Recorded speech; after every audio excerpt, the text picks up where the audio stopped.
the reason that I have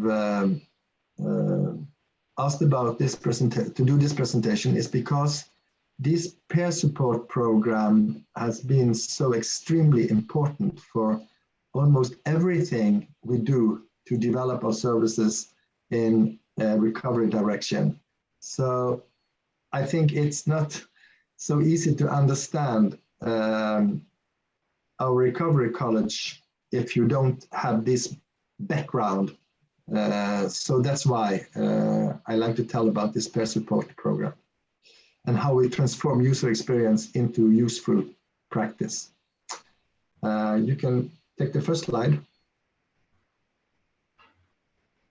Yeah, this is the picture of the city center. Yeah, okay. What I should say is that actually this is one of the 4 areas in the city. The other is behind the mountains. Yeah, take next.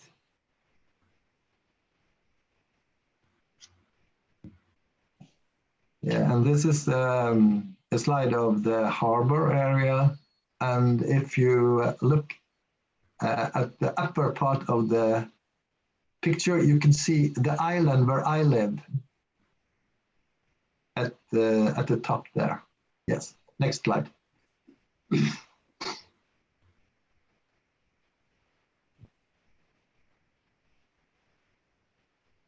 So a little about the background for the program.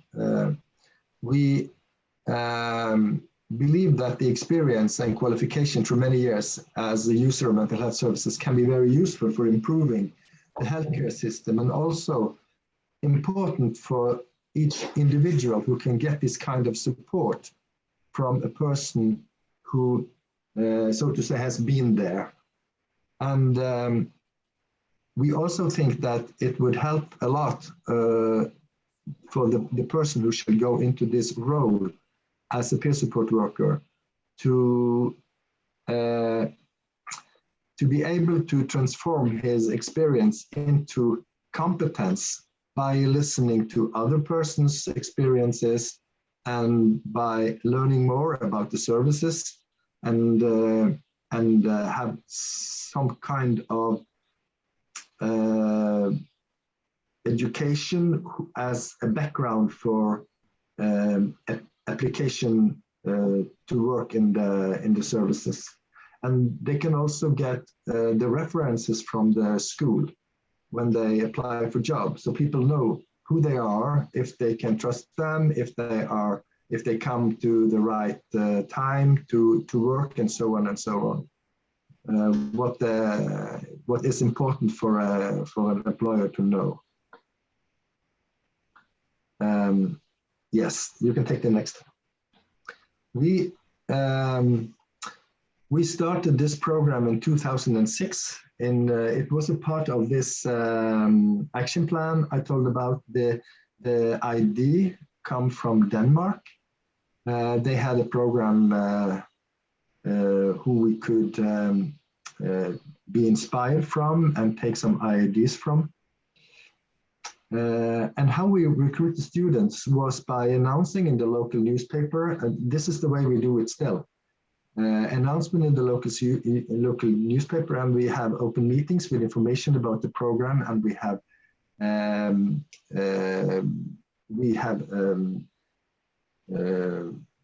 places where people go, for example, for the welfare system and mental health services. They have announcements on the wall and so on. So the first class started in 2006, and there were 50 applicants, and 30 of them came out for the interview, and 15 started in the program. In the first 10 years, I think, we had 15 persons per year in the program. And every one of them had long lived experience within the mental health services. So it was not like a light experience or a very short time. It was really something that had influenced their life for a long time. And most of them, when we started, they were occupational disabled and they lived of pension, so they were not in the labor force at that time. and most of them have what we can call severe mental illnesses, like psychosis and very severe depression and things like that.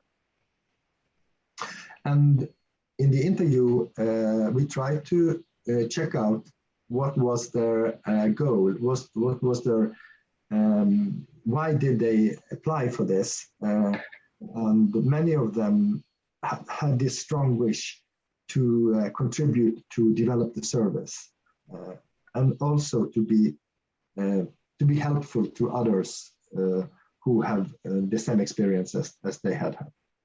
Next.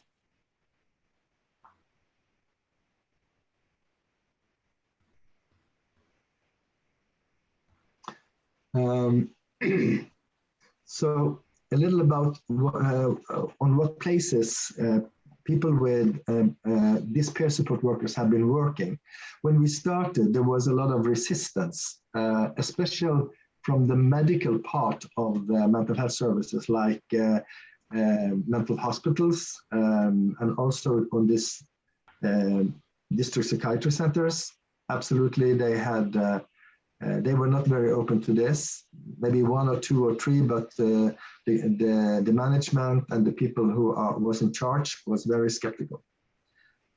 So we started on the places who was more of like a service for daily activities, like the sheltered housing programs and the activity centers in the community.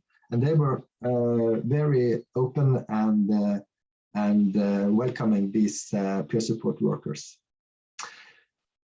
Because they had this 2 times 10 weeks, 10 weeks in the autumn and 10 in the spring, practice out in the services. So that was the first test.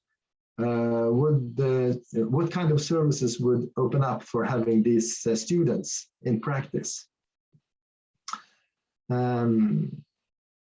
So today they also work in as user specialists in Act and Fact teams. Today they are far more welcome in our mental hospital, and all of our district psychiatry centers have 1, 2, 3, or 4 peer support workers, and they are they have ordinary salary and an ordinary job in different units of the center, not only in the fact team. They work in rehabilitation programs for people with drug addiction. They work in a sport organization for users run by and for the people with mental health issues or addiction problems. They work as instructors in sheltered work programs, and many of them get their first job on the same place that they had where they had the practice as a student. So they were already known by these colleagues and by the leaders before they were hired. Next sheet.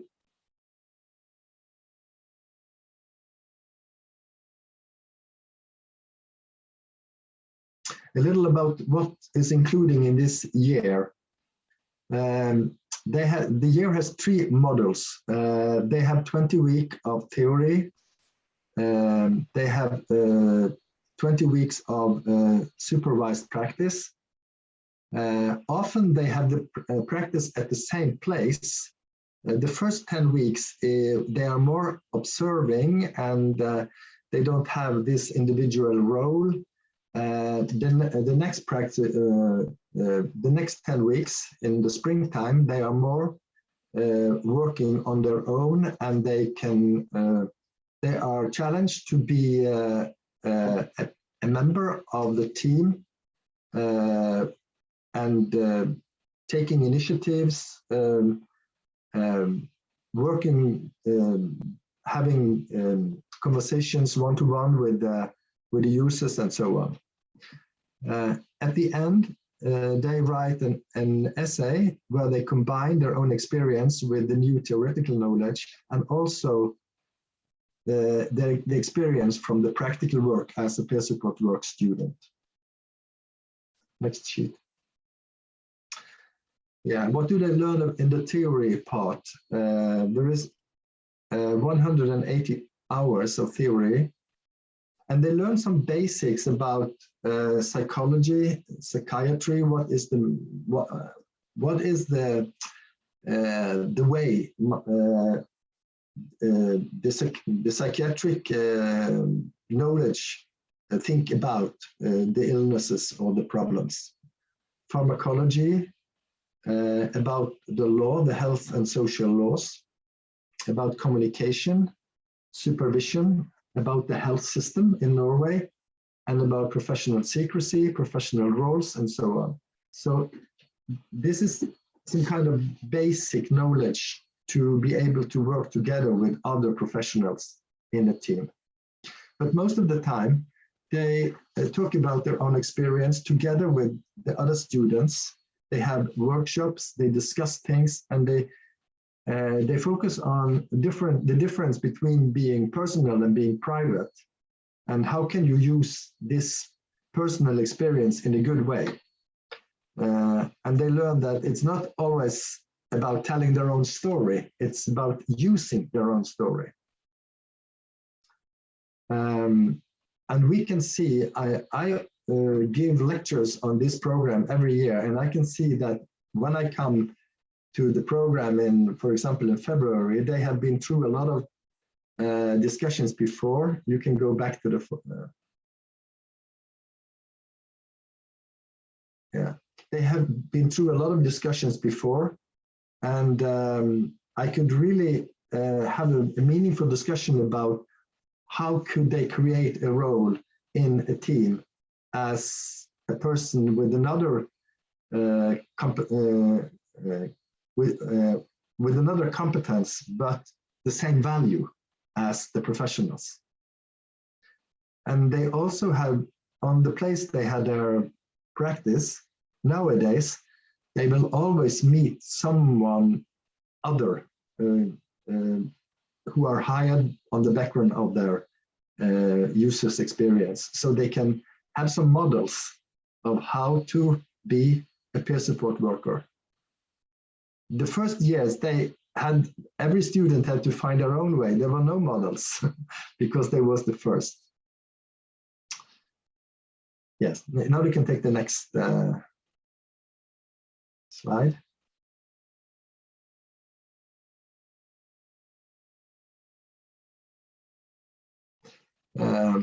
In 2019, we summarized the outcome like this. We have 210 persons that started in the program, and there were not so many who have not made it till the end. Some of them have quit. Maybe they came back after a while and finished, but the last 2 or 3 years, almost nobody drop out from the program. And it's increasingly popular. We had 50 applicants the first year, now we have like 100. And now there is 20 new students every year. It's important to point that some of the students, they get some new goals through this year, and they were not going out to be peer support workers. They like to go to the university, or they like to do something else. One of them wanted to write a book, but almost everybody have a kind of personal development. It's very, very fascinating to see how they really find their own resources, their own strength, and they are not the same person at the end of the year from the start. They are really developing themselves in a very, very wonderful way. And we also have a special program.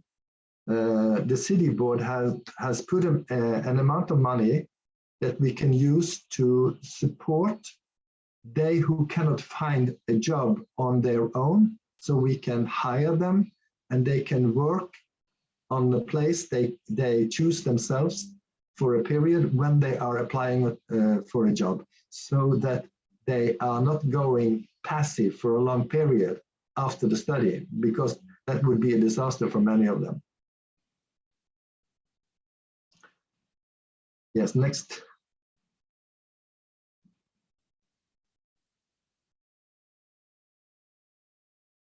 Yeah. I guess there is also some worries and resistance among professionals in Czech Republic, because we had a lot of that in the beginning, but actually both from professionals and users. The professionals were afraid of being replaced. Will we lose our job now? And they asked, oh, well, what problem can show up? What if the peer support workers get relapses? Can we trust them? Will there be more conflicts in the staff? Yes, maybe some new discussions have to come up. And conflicts is not bad in itself. It's more like the way you handle it. And the first year, there was a lot of professionals who were really silent. They did not speak out about their skepticism or resistance, but I could feel that they were not supporting this. But after some years, there are very few who really is skeptical or working against hiring people with their own experience. So our strategy in the beginning was to start where the staff was positive and let the good stories speak. Next slide.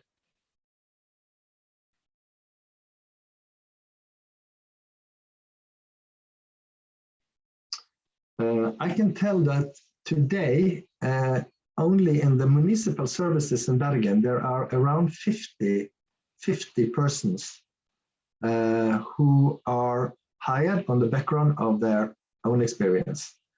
And in 2013, we made this decision that we had a kind of professionals who are educated on the high school level as a kind of nursing assistant. I don't know if you have something like that in Czech Republic, but they are normally educated 2 years theory on the high school, and then they have 2 years in practice. And then they have a kind of test at the end, a practical test and theoretical. And then they are a skilled worker. And we made a decision that people who had gone through this peer support program should be equal to this nursing assistant when it comes to application for work and when it comes to be paid. So they are paid at the same level. Many of our peer support workers work part-time, and it's after their own choice. And very few, but some work full-time. So it's often a kind of combination between some pension and some salary. And some of them choose to have the full pension, and they can just earn a limited amount of money each year before they get reduced the pension. So, and some of our peer support workers, they need to take more care of themselves, like work very part-time, they can work slower, they can have less stress than a normal worker. So they like to have this situation where they can take more care of themselves during the work. But today it's very few. I think of the 50, it's less than 10. The other is in an ordinary job with an ordinary salary on the level of what I told about the nursing assistant salary. Yes, and today, very few of the persons who come into the program are come in a situation where they have ordinary pension for the rest of their life. They have more a kind of financial support, who is on the way to find a new job, and on the way to rehabilitation and so on. Next sheet. I also have to say that the city board made a decision that every unit in the municipal mental health service should have this competence in their staff. So if they don't have, they have to recruit it. They have to give priority if there is an applicant who has this background. They have to give priority to this before a nursing assistant.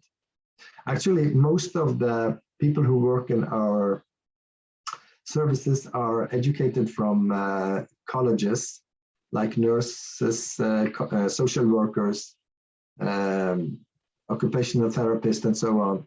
And most of them also have further education on the college level or university level. A little about the outcome.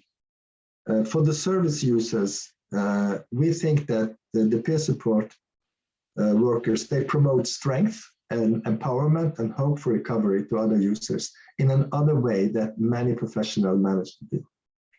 And this is the main outcome of the program. And they challenge the prejudices about this chronic lifelong illness, who many of our users have heard about, that if you get a schizophrenia, it's for lifetime. You cannot be really well. You can only have less symptoms and so on. And they are becoming role models for service users and reduce this feeling of shame and guilt. And they can see that, 5 years ago, I was hospitalized, maybe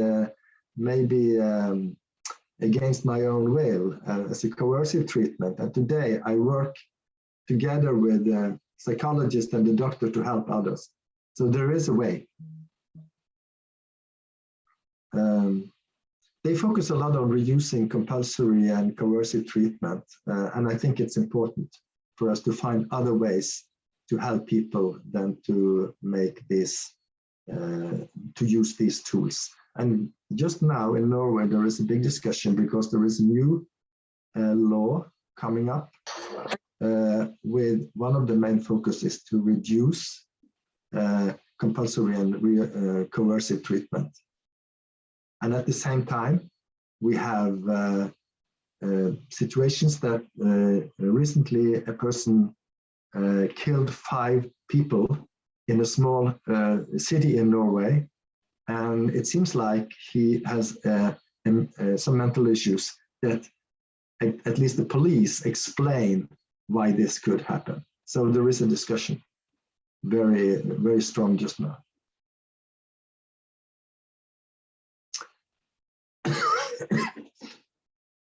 Many users tell us that they feel understood and supported in a special way by peer support workers.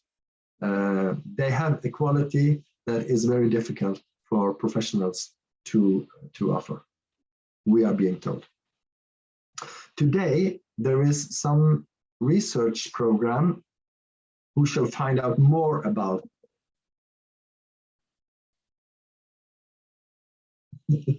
there are some research program who shall find out more about what is this special quality, what is it about, and what is the outcome.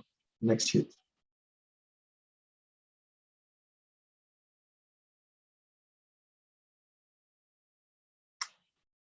The outcome for the professionals is that the peer support worker challenge the idea of this big difference between users and helpers.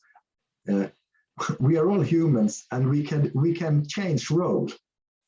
Professionals can be users, and users can be helpers. So that's how it is. and professionals get new knowledge about how to be a better support when it comes to promote hope. I think it improves the attitudes of the professionals, and they can get more optimistic about the perspective of recovery. And actually, some of the peer support workers are now working in the same team that they were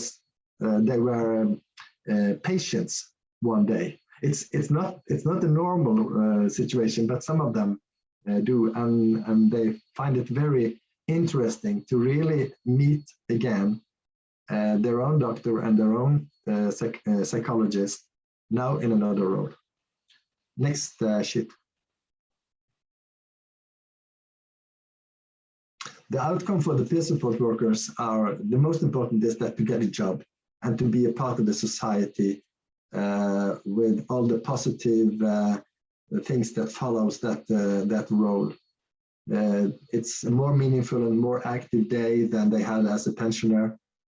They had a better economy, and this valued role in the society, we know about the importance of valued roles when it comes to recovery. And many of them say, like, my life is back on track again. Next. So the conclusion is that peer support workers contribute to a new focus in our service. And I think that when we started the program in 2006, it was impossible to really overlook all the implications it should have later. Because today, they are the peer support workers in Bergen are they're in the leading of or included in almost every processes that is going on, developing processes that go on in the services. So they are far more important than we could overlook in 2006.